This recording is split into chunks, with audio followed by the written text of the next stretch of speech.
जय हिंद दोस्तों। इग्नू में अगर आप एग्ज़ाम देने जा रहे हैं तो ये वीडियो आपके लिए है। Important for all IGNOU students and specially for December term examination 2023। जो भी स्टूडेंट इस वीडियो को देख रहे हैं आप सबको बता दूं कि आपका स्वागत है मेरे यूट्यूब चैनल पे, जो कि है रेशम क्लासेस इग्नू। अगर आप हमारे चैनल के साथ नहीं जुड़े हैं तो प्लीज़ सब्सक्राइब का बटन प्रेस कर लीजिए। फ्यूचर में आपको ये बहुत काम आने वाला है और एट प्रेजेंट आपको मैं बहुत सारी इन्फॉर्मेशन देने वाली हूँ इस वीडियो में। आपके पास एग्जामिनेशंस की नोटिफिकेशन आ चुकी है, डेट शीट आ चुकी है और आप में से हर एक स्टूडेंट इसी बात के लिए टेंशन में है कि हमारे पास प्रॉपरली स्टडी मटेरियल और गाइड बुक ये सारी चीज़ें अवेलेबल नहीं हैं, और है भी तो हम तैयारी किस तरीके से करें कि हमारा रिज़ल्ट बहुत ही अच्छा हो और हम कम समय में अच्छे से अच्छे तैयारी कर पाए और इग्नू को पेपर को अच्छे से हम कंप्लीट कर पाए।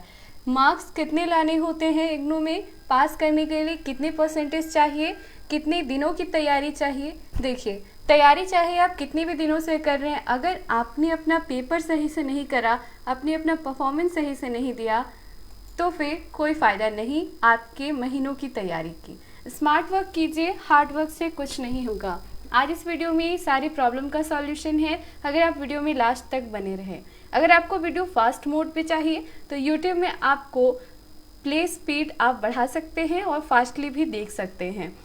मैं आपको कहना चाहती हूँ कि सबसे पहले आपके सवाल कुछ इस तरीके से हैं जो हर एक स्टूडेंट के होते हैं कि हमें इग्नू में परीक्षा की तैयारी के लिए स्टडी मटेरियल कौन सी बेस्ट है और हम किससे तैयारी करें। और आपके सवाल, इग्नू के लिए सबसे best easy to understand guide book कौन सी है, इग्नू में कितने नंबर लाने से हम पास हो जाते हैं, इग्नू में पास होने के लिए कितना परसेंटेज ज़रूरी होता है, इग्नू में परसेंटेज कैलकुलेशन किस प्रकार से होता है, ग्रेडिंग क्या है, पासिंग मार्क्स क्या है, ये सारी चीज़ें।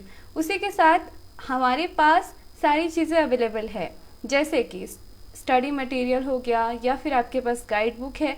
लेकिन लास्ट समय में यानी एग्जामिनेशंस के 1 से 2 मंथ पहले कौन सी चीज़ों की तैयारी कर ले कि हमारा पेपर सही से हो जाए। ज़्यादा मटेरियल होने से कोई फ़ायदा नहीं, सबसे बेस्ट चीज़ आपको चुननी होती है, अपनी एक स्ट्रैटेजी बनानी होती है। तो पूरी वीडियो स्ट्रैटेजी के पर ही बेसिस है। तो चलिए शुरू करते हैं। सबसे पहले ये बता दूं कि अगर आप एक स्टूडेंट हो तो सबसे पहले आपको अपनी कॉपी में सही से लिखना आना चाहिए। अब आप लिखते तो हैं लेकिन आप सही से एक्सप्लेन नहीं कर पाते टॉपिक वाइज टॉपिक। एक स्टूडेंट ने कुछ इस तरीके से सॉल्यूशन करा, क्योंकि एक मैथ का सॉल्यूशन था। यहाँ पे आप देख सकते हैं किसी स्टूडेंट ने कॉपी बनाई और उसने बहुत अच्छे से चार्ट बाय चार्ट सारी चीज़ों को डिफाइन किया। तो आपको यही डिफरेंस देना है। स्टूडेंट बहुत सारे हैं, किसी के अच्छे मार्क्स आ जाते हैं, किसी के बहुत बेकार। ऐसा इसलिए क्योंकि उनका प्रेजेंटेशन सही नहीं होता। तो सबसे पहले चीज़ है, आप जो भी लिखें वो प्रेजेंटेशन की तरह लगे, क्योंकि आप अपनी डिग्री के लिए एग्जामिनेशन दे रहे हैं, आप कोई इंटर या मैट्रिक के एग्जामिनेशंस नहीं दे रहे। नंबर 1 टिप आपके लिए यही था। नेक्स्ट है कि सबसे बेस्ट सामग्री कौन सी है, यानी अच्छी गाइड बुक कौन सी है। तो इसके बारे में मैं आपसे कहूँगी कि इस टॉपिक को हम थोड़ी देर बाद डिस्कस करेंगे। अब हम बात करते हैं कि कितने मार्क्स लाने चाहिए। जो भी स्टूडेंट एग्जामिनेशन की स्ट्रैटेजी बनाता है, एक स्मार्ट स्टूडेंट, सबसे पहले वो यही देखता है कि कितनी मेरी तैयारी हो चुकी है और मुझे और कितनी करनी है। ये उसे कैसे पता चलता है? सबसे पहले वो देखता है कि किस तरीके से इग्नू ने परसेंटेज कैलकुलेट किए हैं। तो सबसे पहले आपको मैं ये चार्ट दिखा देती हूँ, जिस प्रकार से आपको असाइनमेंट में 30% और 70% मार्क्स आपका लिया जाता है आपके थ्योरी पेपर से, यानी उसका थ्योरी पेपर कितना इम्पोर्टेंट है आप देख सकते हैं। उसके बाद उस स्टूडेंट को ये समझ में आता है कि मेरी तैयारी कितनी है और मुझे मिनिमम मार्क्स कितने लाने हैं ताकि मैं क्वालिफाई कर जाऊं। तो आपको बता दूं, अगर आप बैचलर डिग्री के स्टूडेंट हैं तो अगर आपका पेपर 50 नंबर का है तो आपको 18 नंबर लाने होंगे पास करने के लिए। 100 नंबर का पेपर है तो 35 से 40 नंबर आपको लाने हैं। अगर आपका 25 नंबर का पेपर है तो 9 नंबर आपको लाने हैं। याद रखिए एक बात कि असाइनमेंट में आपको 35 नंबर लाना ही है 100 आउट ऑफ 100 में। तो आपको यहाँ पे 35 नंबर अगर आप लाते हैं तो आप सिर्फ पास कर जाएंगे, यानी फेल होने से बच जाएंगे। Passing marks for master degree courses जो भी स्टूडेंट मास्टर डिग्री में है, अगर आपका पेपर 50 नंबर का है तो 20 नंबर, 40 आउट ऑफ 100।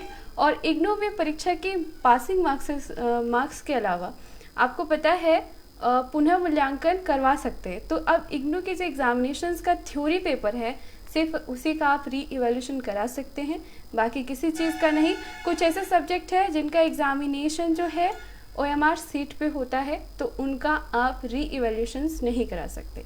अब हम बात करते हैं कि कौन सा स्टडी मटेरियल सबसे बेस्ट होता है। तो ध्यान से सुनिए, इग्नू में कौन कौन सी चीज़ें अवेलेबल होती हैं। अगर हम फ्री ऑफ कॉस्ट की बात करें तो ई ज्ञान कोश यानी इग्नू आपको ई ज्ञान कोश के थ्रू प्रोवाइड कराता है आपके सारे स्टडी मटेरियल आपके घर तक भी पहुंचते हैं, लेकिन उसे आने में काफ़ी देर हो जाती है, या फिर स्टडी मटेरियल जो प्रिंट होके आते हैं वो कुछ इतने लेंदी होते हैं कि आपको वो जैसे कि तैसे पढ़ा रहता, आप उससे पढ़ भी नहीं पाते। और मैं आपको बताऊं, उससे पढ़ के आपको कोई बेनिफिट भी होने जाने वाला नहीं है।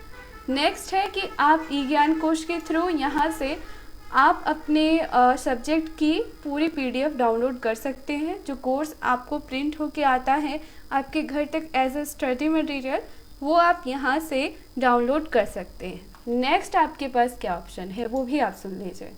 आपके पास ऑप्शन है प्रीवियस ईयर के क्वेश्चन पेपर। प्रीवियस ईयर के क्वेश्चन पेपर को आपको देखना है लास्ट 3 ईयर के क्वेश्चन पेपर। उन क्वेश्चन पेपर को अगर आपने उनका सॉल्यूशन कर लिया या फिर आपको सॉल्व क्वेश्चन पेपर मिल गए तो फिर आपके लिए सबसे बेस्ट होता है, क्योंकि वही आपके एग्जामिनेशंस में अच्छे मार्क्स लाने में मदद करता है। ऐसे आप देखोगे तो कितने सारे क्वेश्चंस हैं बुक में, और बुक्स से क्वेश्चन का पता ही नहीं चलता। आपको सिर्फ इम्पॉर्टेंट चीज़ें ही जाननी है, जैसे कि आप अपने स्टडी मटेरियल को डाउनलोड करते हैं, या फिर आप अपने पूरे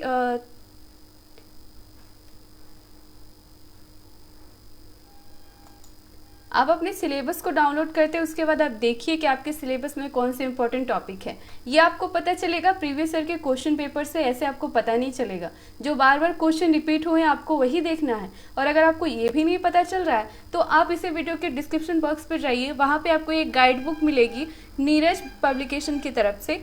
neerajbooks.com में आप जाइए वहाँ पे, और अपनी जो गाइड बुक है उसे ऑर्डर कीजिए। वो इतनी समराइज्ड बुक है, इतनी कॉम्पैक्ट बुक है कि आप उसे पढ़ भी लोगे। उसमें प्रीवियस ईयर के सॉल्व पेपर भी मिलते हैं, और आपको सेम वही क्वेश्चंस रिलेवेंट मिल जाएंगे जो एग्जामिनेशंस में पूछे जाते हैं। आपको हर एक चैप्टर का एक संक्षिप्त विवरण भी मिलेगा, जहाँ पे आप देख सकते हो कि क्या इस चैप्टर में दिया गया है, इम्पॉर्टेंट पॉइंट्स। ये सारी चीज़ें अगर आप कर लेते हैं तो आप अच्छे मार्क्स ला सकते हैं। नेक्स्ट है, आपको बता दूं कि आप जैसे ही अपने प्रीवियस ईयर के क्वेश्चन पेपर डाउनलोड करते हैं उसे आप प्रैक्टिस भी कर सकते हैं। आपको इधर उधर भागने की ज़रूरत नहीं है, सिर्फ आप अपनी कॉपी को अच्छे से लिखिए, और उसी के साथ साथ ही जितने शब्दों में आपको आंसर देने को कहा गया है उतने शब्दों में आंसर दीजिए। पॉसिबल हो तो आप चार्ट बनाइए, डायग्राम बनाइए, अपने पॉइंट जो लिखते हैं आप उसे की पॉइंट की तरह लिखिए, उसके निष्कर्षण को लिखिए। अगर आप इस तरीके से लिखते हैं तो आपका जो है नंबर अच्छे तरह से आपको मिलता है। अदरवाइज़ अगर आप लेंदी लिखते हो और टॉपिक को अच्छे से सजा के नहीं लिखते हो तो कोई फ़ायदा नहीं होता, ठीक है। तो और उसके साथ आपको बता दूं, अगर आप असाइनमेंट चाहते हैं वो भी इस वीडियो के डिस्क्रिप्शन में आपको मिल जाएगा। वैसे आपको बता दूं, बहुत इजी तरीका है इग्नू में पास होने के लिए, लेकिन स्टूडेंट घबरा जाते हैं। तो ध्यान रखिए, ये सारे टिप्स जो मैंने आपको बताए हैं, अगर आप स्टडी मटेरियल से पढ़ोगे तो फिर आपको बहुत दिक्कत आएगी, क्योंकि इसमें बहुत सारी चीज़ें समझ में ही नहीं आएगी, इतनी सारी लेंदी है, और आपको एग्ज़ाम क्लियर करना है। तो मैंने जो टिप्स दिए वो कैसे लगे आपको, प्लीज़ कमेंट सेक्शन में कहना। मिलती हूँ नेक्स्ट वीडियो में। Thank you so much.